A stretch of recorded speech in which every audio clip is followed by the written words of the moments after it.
Iman.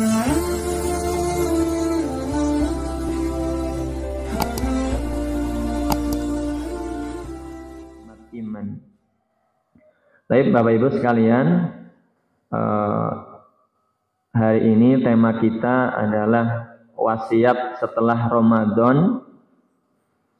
Wasiat setelah Ramadan pergi, maka yang pertama yang saya sampaikan adalah ya rahmukallah.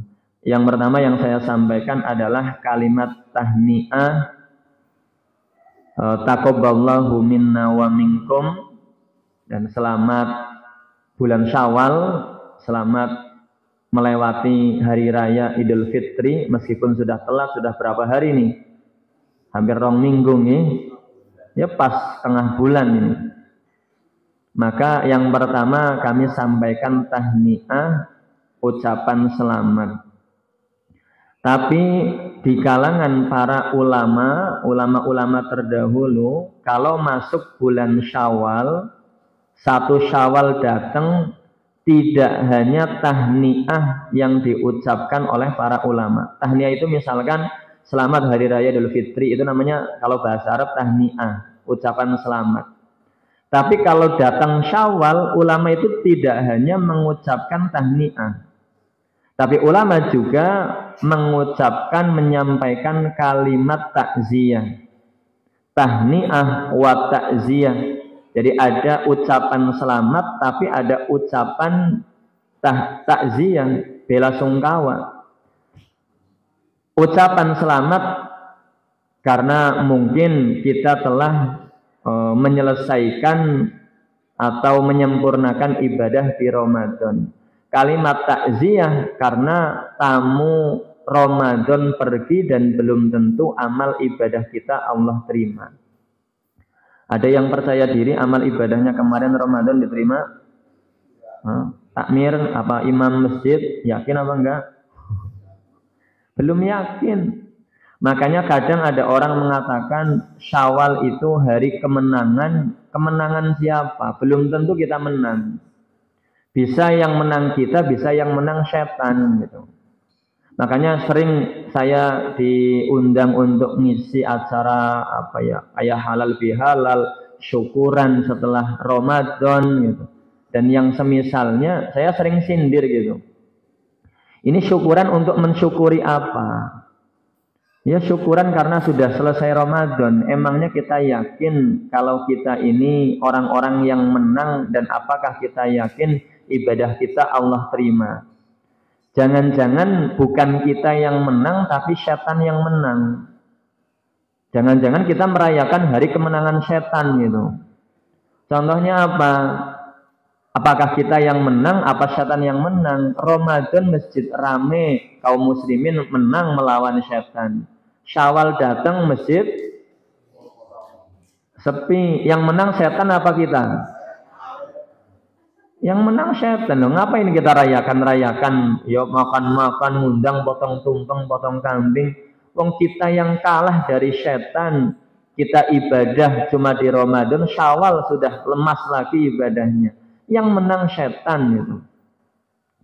Maka ulama itu kalau masuk Syawal selain tahni'ah, mereka juga takziyah, mengungkapkan kesedihan mereka ditinggal Ramadan, dan belum tentu ibadah di Ramadan itu Allah terima. Memang diterima tidak diterima itu kita tidak ada yang tahu. Ustaz orang ngerti, saya nggak ngerti. Ibadah saya sendiri saja saya nggak ngerti diterima atau tidak. Apalagi ibadahnya orang lain. Tapi kan kata para ulama ada tanda-tanda seseorang ibadahnya diterima. Ini sering disampaikan oleh para ustadz, para dai. Di antara tanda-tanda ibadahnya kaum muslimin diterima di Ramadan kemarin, salah satu perkataan ulama adalah min alamati qabuli syahri Ramadan an takuna halul muslim ba'dahu ahsana min halihi qablahu. Di antara tanda ibadah Ramadan kita Allah terima adalah kondisi kita hari ini lebih baik ketimbang sebelum ketemu Ramadan. Nah, pertanyaannya, lebih baik apa lebih jelek kondisi kita hari ini setelah Ramadan pergi? Ini nggak usah dijawab, masing-masing saja jawabnya. Kira-kira kondisi kita itu Sya'ban, sebelum Ramadan datang Sya'ban, kita kondisinya seperti apa, tahajudnya kita seperti apa, bacaan Quran kita, tilawah Al-Quran seperti apa, sholatnya kayak apa, dibandingkan Syawal lebih bagus mana? Kalau lebih bagus ibadah di Syawal ini, insya Allah itu menjadi tanda ibadah Ramadan kita diterima. Tapi kalau Syawal lebih jelek ketimbang Sya'ban, ketimbang Ramadan, ketimbang Sya'ban lah. Kalau ketimbang Ramadan yang memang ya rata-rata lebih jelek. Tapi kalau bandingkan dengan Sya'ban sebelum ketemu Ramadan kayak apa, sekarang kayak apa? Kalau lebih baik insya Allah itu tanda diterima. Kalau sama atau lebih buruk maka itu tanda na'udzubillah ibadah kita ditolak oleh Allah Subhanahu wa ta'ala. Maka ini menjadi nasihat untuk yang berbicara dan untuk yang mendengar. Kemudian yang kedua, sebagaimana tujuan ibadah puasa itu disyariatkan, tujuan ibadah puasa Ramadan kemarin disyariatkan untuk apa? Tujuan puasa untuk apa, Bu? Untuk bertakwa. Di surat Al-Baqarah ayat 183 Allah Subhanahu wa taala berfirman, insyaallah hafal semuanya. Ya ayyuhalladzina amanu kutiba alaikumus syiyam kama kutiba alal ladzina min qablikum. Kalimat terakhirnya apa? La'allakum tattaqun. La'allakum tattaqun kalau diterjemahkan secara bahasa artinya kan la'allakum, semoga kalian tattaqun, menjadi orang yang bertakwa. Kalau secara ilmu bahasa Arab, la'allakum itu littaroji, semoga kalau kalian puasa jadi orang bertakwa. Itu kalau terjemahan di mushaf atau mungkin terjemahan berdasarkan bahasa Arab. Tapi kalau dibaca tafsirannya, la'allakum tattaqun, maksudnya laisa littaroji walakin littahqiq. Ini kata para ulama di tafsir. Yang dimaksud la'allakum tattaqun bukan harapan agar kita bisa bertakwa, tapi justru littahqiq, pemastian dari Allah kalau kalian puasa sebagaimana orang sebelum kalian puasa, pasti kalian bertakwa. Jadi garansi itu. Kalau kalian puasa Ramadan, mesti di Syawal ini kalian semakin bertakwa. Kok bilang pasti? Ya pasti, karena la'allakum laisa littaroji walakin littahqiq. Kalimat la'allakum di surat Al-Baqarah 183 ini bukan harapan namun pemastian dari Allah Ta'ala. Nah pertanyaannya gini, kenapa Ustadz rata-rata orang setelah puasa Ramadan biasa-biasa saja tidak semakin bertakwa? Padahal kalau kita hitung-hitung gini Bu, ibu-ibu melalui Ramadan kan sudah ada 30 kali mungkin nggih? Lebih Bu, 30 kali Ramadan lebih? 40, mungkin ada yang sampai 50 kali. Bapak-bapaknya mungkin ada yang 60 kali bertemu dengan Ramadan. Padahal Rasulullah ketemu Ramadan itu cuma berapa kali? Nah, yuk kalau ketemu bulan Ramadannya iya umur beliau 63. Tapi kan puasa Ramadan itu baru disyariatkan tahun 2 Hijriyah. Sya'ban 2 Hijriyah turun perintah puasa. Rasulullah meninggal tahun berapa Bu? Suara kelingan. Tahun 11 Hijriyah. Tapi 11 Hijriyah kan belum sampai Ramadan, Rabiul Awal Rasulullah sudah meninggal terlebih dahulu. Jadi beliau itu cuma tahun kedua, tahun ketiga, 4, 5, 6, 7, 8, 9, 10. Cuma 9 kali Rasulullah ketemu dengan bulan Ramadan. Banyakan mana dengan ibu-ibu ketemu Ramadannya? Banyakan siapa, Bu? Kita napa Kanjeng Nabi? Banyakan kita ketemu Ramadannya. Tapi Nabi 9 kali bertemu Ramadan, beliau menjadi khairul bariyah, menjadi orang yang paling bertakwa, sebaik-baik manusia. Kita ketemu 40 kali Ramadan, kualitas kita kata sundi gini-gini aja. Makanya ada yang salah dengan ibadah puasa kita, karena puasa itu mesti orang kalau puasa di Ramadan setelahnya jadi bertakwa. Itu kepastian di dalam ayat Al-Quran. Tapi kenapa kok kondisinya berbeda, realita kenyataannya beda, maka ada yang salah dalam ibadah-ibadah yang mungkin kita kerjakan.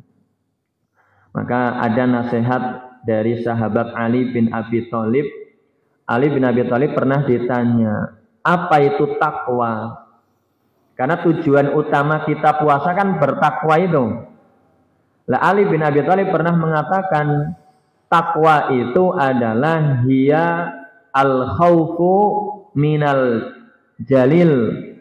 Yang namanya takwa itu adalah kita semakin takut kepada Allah Subhanahu wa ta'ala. Semakin takut nama pembuatan kita. Hari ini semakin takut nama pembuatan. Dagang, kita mau bohong, takut apa biasa baik? Hah?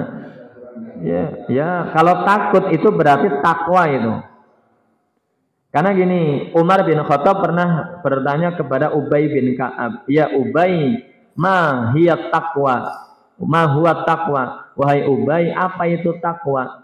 Maka Ubay bin Ka'ab menjawab, amsalakta tariqan za syaukin. Umar, pernah enggak kamu berjalan melewati suatu jalan yang banyak durinya? Ada duri, ada paku, ada lubang di jalan. Pernah enggak lewat jalan yang seperti itu? Umar bin Khattab menjawab, bala, ya saya pernah lah melewati jalan yang ada durinya, ada pakunya, ada lubang-lubang di jalan. Ya pernah melewati jalan-jalan yang rusak seperti itu. Fama ta'mal, apa yang kau kerjakan kalau lewat jalan yang seperti itu?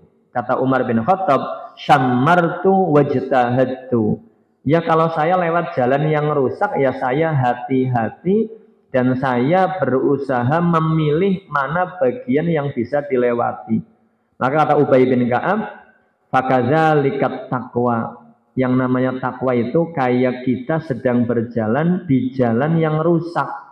Tengok kanan kiri, khawatir takut mbok jatuh ke lubang, kena paku atau kena duri. Itu namanya takwa, Bu.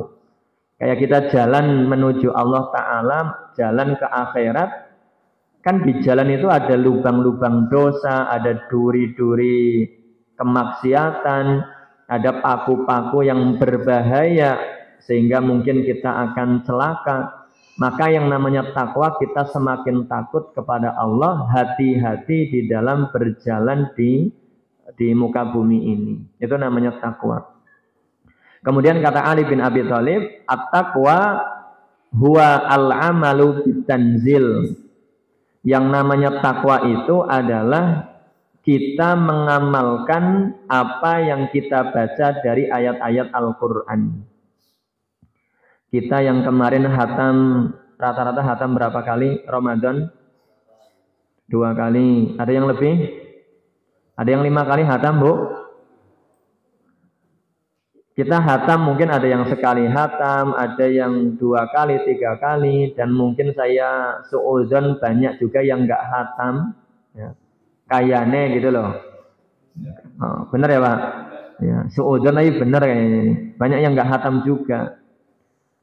Jadi yang namanya takwa itu adalah kita mengamalkan apa yang kita baca dari Al-Quran. Ada kisah dari Imam Ibrahim bin Adham. Ijtama'a Ibrahim bin Adham ma'a ahlil Basrah zata yaumin. Ibrahim bin Ibrahim bin Adham itu pernah suatu ketika kumpul bersama masyarakat Basrah. Basrah itu masyarakat Irak lah. Hari ini Irak. Kemudian ketika kumpul bermajelis, Imam Ibrahim bin Adham itu ditanya, "Wahai Ibrahim bin Adham, kenapa kami ini sudah sering berdoa kepada Allah tapi doa-doa kami susah untuk Allah kabulkan? Kenapa kami sering berdoa pas Ramadan misal minta permintaan, minta hajat-hajat, tapi kenapa kami sering berdoa, doa kami jarang dikabulkan?" Ditanya seperti itu, Imam Ibrahim bin Adham menjawab, sebab doa kalian tidak Allah kabulkan adalah qara'tumul Qur'ana falam ta'malu bihi. Salah satu sebab doa kita tidak Allah kabulkan, kita sering baca Quran tapi tidak mengamalkan isinya. Jadi cuma senang hataman, ya mending alhamdulillah nak senang hatam ya. Tapi kalau cuma senang menghatamkan tidak mengamalkan isinya, itu juga menjadi sebab doa-doa kita tertolak. Jadi lisan kita ngomong apa tapi amal perbuatan tidak sesuai. Di Quran Allah sebutkan wa ahallallahul bai'a wa harramar riba. Allah halalkan jual beli dan Allah haramkan riba. Kan sering baca ayat ini surat Al-Baqarah. Tapi kita masih demen seneng yang namanya utang-utang riba. Gimana badan? Kasih banyak. Nah itu kan kita baca Quran tapi apa yang kita baca beda dengan apa yang kita amalkan. Allah Ta'ala mengatakan fala taqrabuz zina, jangan dekat-dekat ke hal-hal yang menjerumuskan ke dalam perzinahan. Tapi kita melihat anak pacaran, melihat anak diboncengkan laki-laki yang bukan mahramnya, kita biasa saja. Jadi kita itu cuma baca Quran tapi malah senang ya Bu. Ya, kayak anakku mbok laris, akeh sing boncengna. Nah ini keblinger bener. Kita itu cuma senang baca Quran, tapi kita nggak mengamalkan Quran. Maka ini menjadi sebab kenapa banyak doa-doa kaum muslimin hari ini tidak Allah kabulkan. Karena belum bertakwa. Kemudian sahabat Ali bin Abi Thalib mengatakan, at-taqwa al-qanaah bil qalil. Dan yang namanya takwa itu adalah qanaah, menerima legowo kalau Allah berikan kita bagian yang sedikit. Jadi tujuan puasa salah satunya menjadikan kita bertakwa, dan takwa itu kita nerima kalau dikasih sedikit. Tetangga dapat THR-nya 5 juta, jenengan dapat THR 500.000. Terima nawa ngersula?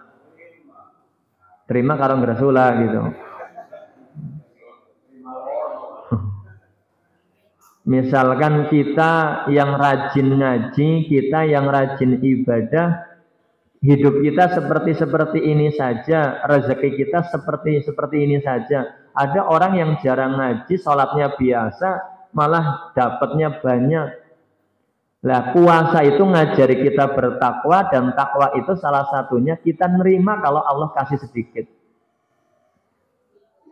Contoh gini Bu. Ketika puasa, ini saya kemarin sampaikan tafsir syarah hadis ini. Jadi kalau kita puasa, siang hari puasa, kalau sedang berpuasa kan apa-apa terasa kepengin ya Bang. Lewat warung makan Padang, pengen nanti sore beli pak masakannya, bukan warungnya dibeli ya. Beli masakan Padang. Kita lewat penjual es buah, kepengin beli es buah. Lewat pedagang ayam goreng, kepengin. Lewat bakso, kepengin. Mbok harus niku nek puasa. Gimana mboten? Nek awan-awan kan harus niku nggih. Semua itu kepengin kita miliki. Tapi coba kalau azan maghrib berkumandang, kita makan kurma 3 butir misal, 5-7 lah misal. Air putih segelas. Yang tadi kita kepengin Ilang apa mboten? Ilang. Bener kados niku? Hah? Pripun, Bu? Kados niku mboten?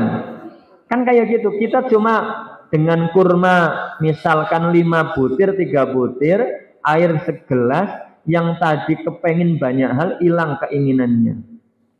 Nah, para ulama mengatakan fahadhihi faidatus saum. Ini salah satu pelajaran faidah saat kita berpuasa.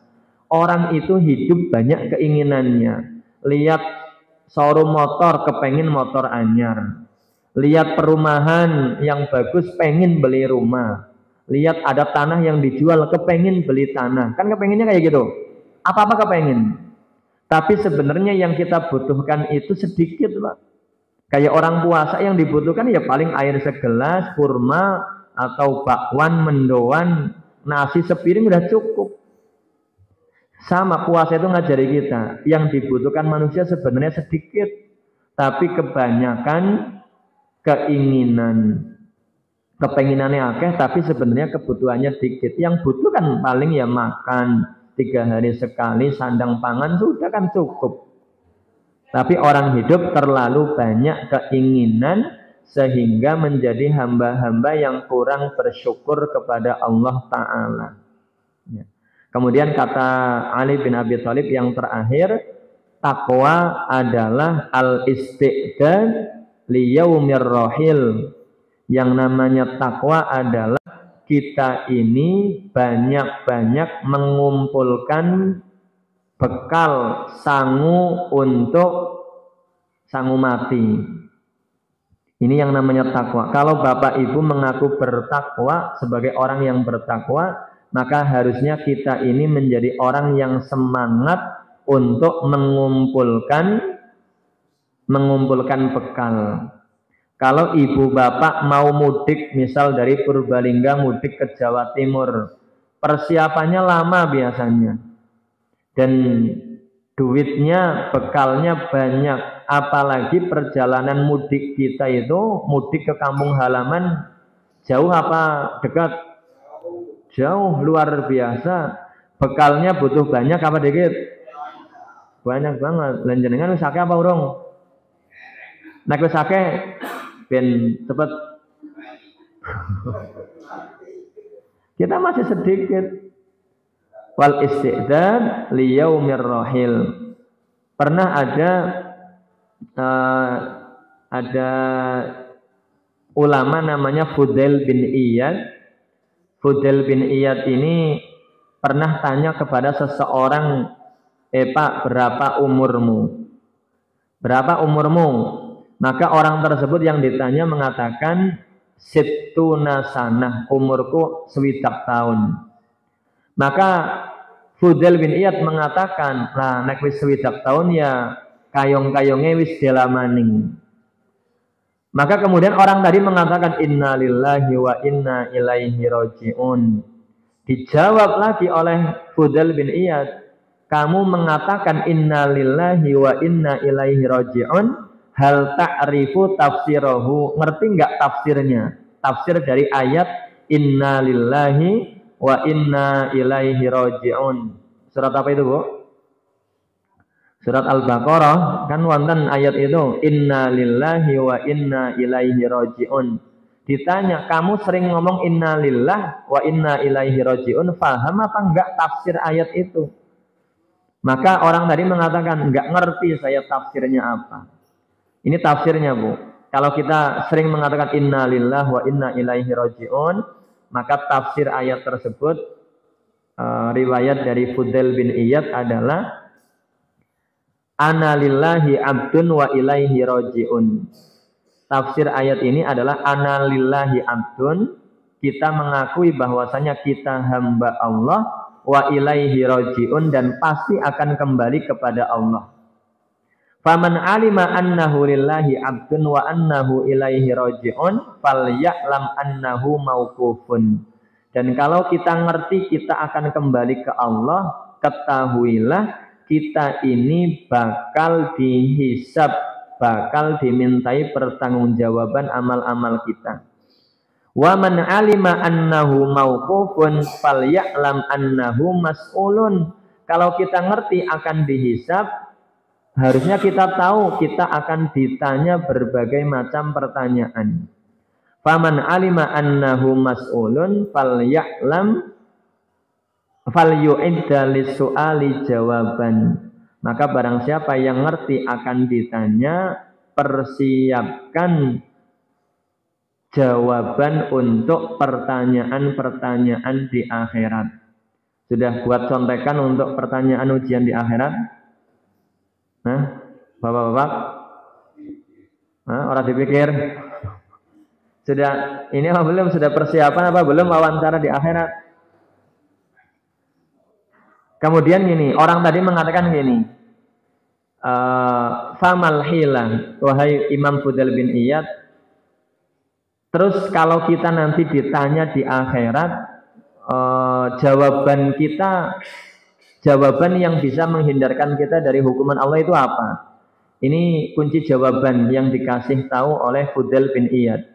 Famal hilang, adakah alasan yang bisa kita buat-buat biar kita selamat nanti di akhirat gitu? Kata Fudail bin Iyad, yasiroh, gampang. Caranya gampang biar kita selamat pas diwawancarai di akhirat. Mahia, apa itu wahai Fudail bin Iyad? Maka Fudail bin Iyad mengatakan, tuhsin fima baqiya yughfaru laka ma mado. Fa innaka in asakta fima baqiya ukhidta bima mado wa bima baqiya. Caranya kalau kita pengen selamat dari pertanyaan-pertanyaan di akhirat adalah di sisa umur yang ada ini perbaiki amal kita. Ibu-ibu yang umurnya sudah 60 tahun, kan ini rawan ya Bu ya? Dia rawan dijemput. Meskipun sing 30 tahun ya bisa baik dijemput disitan. Tapi kan kayaknya lebih patut sing tua-tua riyen. Nah, kalau niku nggih. Maka cara agar kita selamat dari hisab di akhirat adalah perbaiki amal di sisa-sisa umur kita. Maka insya Allah kesalahan-kesalahan kita yang dulu Allah ampuni. Fa'in asakta fima baqiya, tapi kalau justru di sisa-sisa umur itu kita semakin jelek amalannya, ukhidta bima mado wa ma baqiya, maka kita akan dihukum dengan kesalahan yang dulu-dulu dan kesalahan-kesalahan yang baru-baru. Maka Bapak Ibu yang dimuliakan oleh Allah Subhanahu wa taala, di sisa-sisa umur yang ada, maka kita hendaknya memperbaiki amal ibadah kita. Semoga dengan kita perbaiki, Allah akan mengampuni kesalahan-kesalahan kita dari dulu sampai akhir hayat kita. Dan yang terakhir, sebagai penutup, di bulan Syawal ini kita juga diajari untuk saling maaf-memaafkan. Selain memelihara takwa, memelihara ibadah, Syawal itu mengajari kita untuk berlapang dada, maaf-memaafkan. Karena sering masyarakat dengar hadis, man soma Ramadhana imanan wahtisaban ghufira lahu ma taqaddama min dzambi.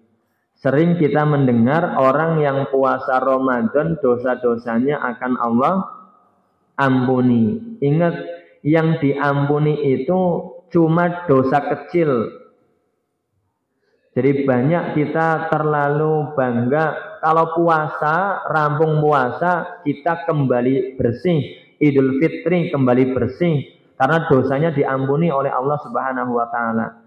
Maksud dari hadis-hadis yang mirip dengan hadis ini, ghufira lahu ma taqaddama min dzambi, itu hanya diampuni dosa-dosa kecilnya tok. Dosa besar enggak akan diampuni kecuali dengan dua cara. Dosa besar itu terbagi dua. Satu, dosa besar kepada Allah, tidak bisa diampuni, dihapuskan hanya dengan ibadah, enggak bisa. Ada bapak ibu punya dosa besar, apakah terhapus dengan sholat? Enggak bisa. Apakah dosa besar bapak ibu bisa terhapus dengan puasa Ramadan? Tidak bisa. Kalau dosa besar yang kaitannya dengan Allah hanya bisa terhapuskan dengan cara kita bertaubat kepada Allah. Nek ora taubat ya ora terhapus. Meskipun rajin ibadah. Satu lagi ada dosa besar yang kaitannya dengan sesama. Ibu ngelarani tetangga, pernah menghina tetangga, tetangganya sakit hati. Bapak-bapak pernah main tangan kepada tetangga, menyakiti fisik orang lain, teman, atau menipu orang lain. Apakah dosa seperti ini terhapuskan dengan amal ibadah kita? Tidak. Dosa besar dengan Allah terhapus dengan taubat, dosa besar dengan sesama itu terhapus dengan minta maaf dan dimaafkan. Makanya ulama-ulama kita pintar, Ramadan menghapuskan dosa-dosa kecil, ditambah dengan taubat dosa besar yang kaitannya dengan Allah terhapus. Di bulan Syawal ada istilah halal bihalal, saling maaf memaafkan, itu yang menghapuskan dosa kita dengan sesama. Karena halal bihalal itu cuma ada di Indonesia. Ya Indonesia, Malaysia itu ada. Tapi di Arab Saudi ada enggak? Enggak ada. Syawalan bersolat id, salam-salaman, minta maafan. Enggak ada. Ini tradisi kita, tapi bagus. Karena ulama kita pintar. Orang puasa Ramadan dosa dengan Allah terhapus, Syawal biar genep maaf-maafan, biar terhapus pula dosa dengan sesama. Maka nasihat saya yang terakhir, barangkali ada kesalahan sesama manusia, tetangga punya salah, maka di momen Syawal ini harusnya saling maaf memaafkan. Tidak lagi ada dendam, marah sesama kaum muslimin. Sering saya sebutkan ada hadis, tuftahu abwabul jannah fi kulli usbu'in marratain. Pintu surga dibuka setiap pekan 2 kali. Hari apa? Jumat dan Sabtu. Tuftahu abwabul jannah fi kulli usbu'in marratain. Pintu surga itu dibuka setiap Senin Kemis, kata Rasulullah Shallallahu alaihi wasallam. Dan Senin Kemis itu amal ibadah orang itu diangkat, dilaporkan kepada Allah. Fayaghfirullahu kulla muslimin la yusyriku billahi syai'a. Dan Allah ampuni dosa-dosa kaum muslimin yang tidak berbuat kesyirikan. Senin Kemis itu amal dinaikkan, dosa diampuni. Tapi kata Rasulullah, illa rajulun kana bainahu wa baina akhihi syahna, kecuali orang yang punya masalah dengan saudaranya, yang sedang musuh-musuhan, sedang berantem, sedang cekcok, ora wawuan, kata para malaikat, angziru hatta yastoliha. Jangan diangkat amalannya, jangan diampuni dosanya sampai mereka saling maaf memaafkan. Jadi Syawal itu bisa jadi amal kita belum naik ke langit gara-gara kita masih marah-marahan, dendam-dendaman dengan sesama kaum muslimin. Ya, sesama jamaah Masjid Ar-Raudhah ora wawuan. Wonten apa mboten kados niku? Insyaallah sih mboten wonten nggih. Ya misalkan ada orang lah pokoknya nek kae wong ming masjid aku baba ming masjid. Nek kae wong jagonge nang ngarep aku jagonge nang paling mburi. Nek kae parkire nang tengen aku parkire nang kiwe masjid. Mbok ada yang seperti itu. Maka kata Rasulullah, amal-amalannya tidak akan naik ke Allah, dosanya tidak diampuni sampai mereka saling maaf memaafkan. Maka di momentum Syawal dimanfaatkan betul untuk saling maaf memaafkan agar amalan kita bisa naik ke Allah, bisa diterima, dan dosa-dosa kita bisa Allah ampuni. Mungkin itu yang bisa saya sampaikan, nasihat untuk diri kami dan untuk jamaah sekalian. Semoga bermanfaat. Kurang dan lebihnya kami mohon maaf. Kepada Allah kami memohon ampun. Wassalamualaikum warahmatullahi wabarakatuh.